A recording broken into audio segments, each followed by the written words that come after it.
দর্শক, এইমাত্র পাওয়া তাজা গরম খবর। ঈদ করতে দেশে ফিরলেন বাংলাদেশ ক্রিকেট দল।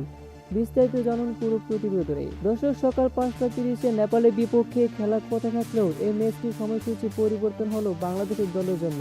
তার কারণ কাল পবিত্র ঈদুল আজহা অনুষ্ঠিত হবে, আর সেজন্য ঈদ করতেই আজ রাতেই দেশে ফিরেছেন বাংলাদেশ ক্রিকেট দল।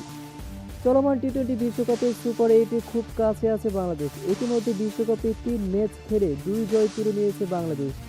পয়েন্ট টেবিলে 2 নম্বরে আছে টাইগাররা।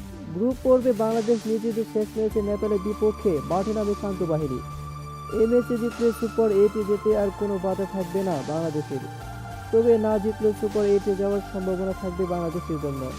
আর তাই এই ম্যাচে কোনো প্রকার চাপ না থাকায় আইসিসি থেকে বাংলাদেশ ক্রিকেটকে ছুটি দিয়েছে ঈদের জন্য। তো দর্শক, আপনাদেরকে জানাই আগামীকাল পবিত্র ঈদুল আজহার শুভেচ্ছা। সবাইকে ঈদ মুবারক।